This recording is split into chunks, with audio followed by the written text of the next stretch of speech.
What's up, tricksters? My name is Charlatan. In today's video, I will give you my personal opinion on the latest 1.02 patch notes, and I will try to explain you all the changes that came with them. But before we start this video, I received a lot of questions and positive comments on my previous video from yesterday called How Did I Reach Radiant Rank in Valorant Numero 3? And I need to address these very constructive opinions and critiques. That number is probably nanometers of his genitals. How did I reach Radiant Rank in Valorant Numero 3 is the third part of my three-part series where I explain how did I reach the highest rank in Valorant closed beta. In that series I explain some of the tactics, tips and tricks that I personally use to climb ranks faster and on what things you should focus yourself if you want to reach a certain rank in Valorant. I just changed the name of the series from Valorant to Radiant because that is the new name of the highest in-game rank, and I started that series 3 weeks ago. The Valorant ranked matchmaking will be released in the next 24 hours, and of course I'm going to get back into Radiant rank in this first upcoming season of Valorant. It'll probably take me 1 to 3 weeks because I'm going to do it again solo queue on my twitch.tv/charlatan livestream channel. But in the same time I will do an offline video series on my YouTube channel called Unranked to Radiant on my second account. And yes, I know that Riot Games said that they will implement leaderboard system in-game and that they are going to try to balance Immortal and Radiant ranked matchmaking for solo queue players. But I'm just concerned how will they do that, and if ranked system still sucks after those changes, majority of professional and semi-professional players will play Valorant only on Faceit. In my opinion, I think this game will have the same destiny and future as CSGO in every single aspect and way, which is actually kinda good. But Valorant won't be the next League of Legends of FPS esports. Also, in these patch notes, I won't be doing an agent tier list because I personally think that all agents are equally useful and balanced right now. They're all either an S tier or A tier depending if you're picking them in ranked solo queue or in some kind of a team environment, tournament or esports competition. Every agent in this game at this moment has its role and purpose. The only thing that makes some difference between them is your own personal playstyle and on which map you should pick a certain character. I'm going to do very soon one in-depth video where I'm going to explain which agent is good for you and why. And also I will explain in that video what agents are the best picks for a particular map in Valorant. But for now, let's jump straight into the 1.02 patch notes. Starting off with agent updates, Viper has received a significant buff and in my opinion these changes will put her back into the game with other characters. She was an amazing pick for both Split and Ascent, but right now we will probably see her even more on the other maps as well. Her toxin screen now burns through walls, placing emitters at all valid locations, for an example the ground, over its length. Basically this will fix some really overpowered toxin screens and in the same time remove a lot of bugs from the game. Her snakebite ability will apply fragile debuff on enemies for a short period of time. Fragile is a debuff that doubles damage taken. This will allow Viper to be extremely useful on both attack and defend side. With her snakebite ability you will be able to clear and hold certain positions much more effectively. Pushing through this ability will be extremely hard and probably something that you should never even consider doing. Poison Orb activation cooldown has been increased a bit to give attackers more chance for pushes onto bomb sites. They're just trying to balance her out on both attack and defense, and in my opinion her thick ass is back into viable Valorant characters on all maps. Reyna and Jett have also received a small buffs in this patch. Blaze Storm now refreshes when used to kill Phoenix during Run It Back, and Soul Orbs are now spawned when Reyna kills Phoenix during the same ability. I think this is an obvious and a really good change. And like in every other patch notes, they have fixed a lot of bugs with Cypher camera spots, trapwires and cyber cages. Like this character has been a complete mess from the closed beta. They fixed an issue where Spycam blocked spike defusal and where players could place a cyber cage on a trap wire. They've added prevention for Spycam going through teleporter doors on Bind when placed on the frame from the outside,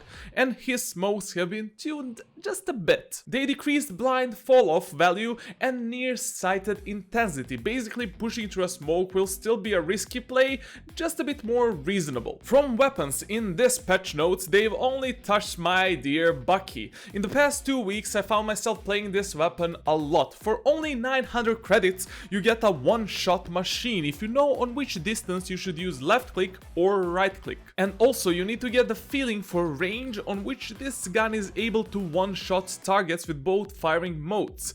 They've reduced crouch walking and run accuracy and increased walk accuracy, so that movement inaccuracy matches other weapons in the game. I still didn't do any shotguns, SMGs and heavies guide in Valorant, but all I can say right now is that Bucky is an extremely viable and good weapon if you know how and when to use it. Next we have a competitive mode update. They will add competitive mode in a few hours from now, and I already covered all the competitive updates at the beginning of this video and in my previous video on the channel. And now we have the biggest changes of these patch notes, and that are map changes. They've removed a lot of corners and angles from all the current maps in Valorant to make them both attacking and defending side easier. Before these changes we had a lot of 90-degree corners and angles which were kinda hard to clear for only one person. You had to be extremely fast and risk a lot in order to enter or retake bomb sites, because there were just too many corners and angles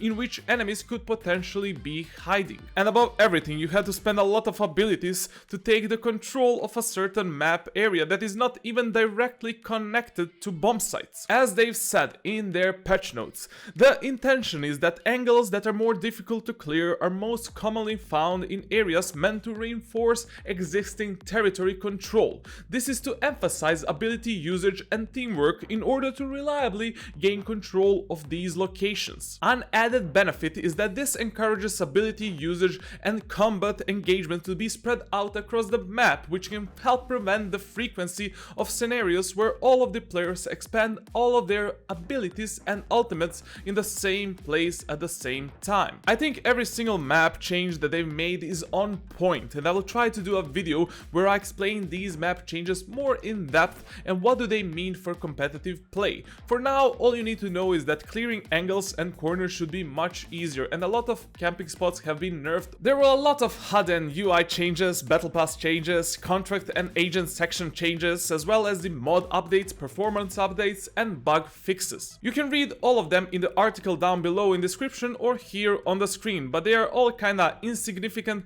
and not that important in my opinion. They fixed a lot of performance issues for mid to high-end gaming machines, and your gameplay should feel a bit smoother right now. But now, let's move on to the 3 most important parts of these patch notes. They've added an early surrender option in Valorant. Yay! You can now opt to surrender out of a match ahead of the match's completion if you do not want to continue playing. I think personally that this is an extremely bad feature to have in a competitive game, and it can cause a lot of toxicity. I had games where I was losing 2-10 or maybe 4-8. The games where I had 1 or 2 players disconnected, and I came back in those games and I achieved victories. I was victorious. Now people will have mental blockage and less mental strength for comebacks, since Riot Games gave them the option to give up on their games earlier. I think this is extremely bad, and it will decrease the mental strength for a lot of players. On the other hand, we have an extremely good change. They finally updated tagging in Valorant. Yay, yay, yay! Slowdown effect when you get hit by enemy fire has been reduced. Before, when you get hit in Valorant, you had to commit to that gunfight unless you have some kind of ability that can allow you to escape, as they've said in patch notes. Tagging is intended to reward the player with better positioning and the player that successfully lands a shot on the enemy first. When tagged, you will now more gradually transition to the reduced tagging speed. In addition, the reduced tagging speed is slightly more forgiving. If you're positioned close to cover, this should allow you to potentially escape when tagged more frequently than before. Also, the effects of being tagged should feel less jarring, especially when playing with higher ping. Tagging through walls has been further reduced, which should enable reliable escapes when being shot through walls. I was asking for this change from the day one of Valorant, and they are making in-game movement go into the right direction. Good job, Riot Games. And lastly, they mentioned that they are going to change how overtimes are being played in Valorant, which is called sudden death at the moment. From the day one, I thought that it's kinda unfair to decide the whole match result by only one round, so I hope they will introduce some kind of a best of 3 or best of 5 overtime system, or something similar to CSGO Face It Overtime. That should probably fix this issue in game. And that concludes all the changes and my opinions on the patch notes 1.02. A lot of good changes, and I think the game is generally moving in a really good direction, both casually and esports wise. They just need to improve rank system a bit more and movement here and there, and we have a really good and solid FPS esports title in our hands. But in the meantime, remember to subscribe, leave a like, leave a comment, share this video, and down in the description follow me on other social media for some future live streams